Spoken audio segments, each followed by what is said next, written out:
It's manual. Multi-cloud is a load of CTO magazine HUI until you try to implement it, right? Docker fixes that. It's super easy for me to get to that bare minimum low bar in Azure, in AWS, on-premise, where I have Ubuntu 16.04, Docker, latest version of Docker, consistent across all the environments. That's a super easy place for me to get to with infrastructure as code in a consistent and mature way. And then to Docker, all of those endpoints look identical.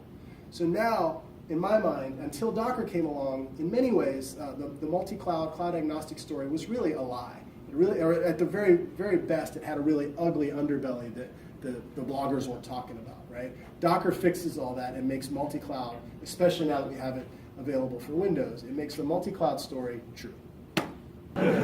So now that we've seen version 2, or episode 2 of this, episode 3 will make more sense. Actually, they're totally disconnected. Two different movies. Microservice enabler. So anybody doing hashtag microservices? It's fun. Does anybody here not know what microservices are? We can spend just a couple seconds on it. Right? So demo, and let's just set the table for the demo, because this is probably where the neat thing about being on the cutting edge is you cut yourself and it becomes the bleeding edge. And I always thought it was funny that those two things are used interchangeably. So we're going to do some really crazy hippie stuff. First of all, we're going to use VS Code. Anybody using VS Code? It's fun. It's a nice little light little thing. It's pretty cool. You might have to wait for 20 minutes while it sets up and runs Visual Studio Interface. Also use .NET Core. Yeah, right. Yeah, I got to load these 19.5 things that I... Blue screen. Yeah, I can develop that. Hey, we'd like you to update your Visual Studio now and then restart. And who's logging into the MSDN? Right, so we got to key all that.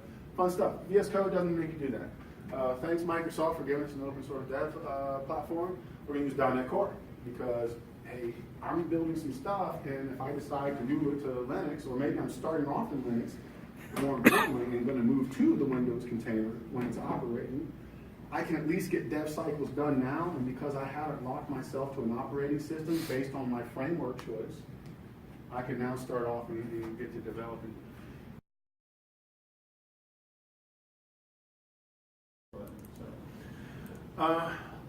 Eric mentioned earlier John Starks. He gives an interesting talk at DockerCon. I would write that down and go look at that if you really want to geek out on how we got to where we are.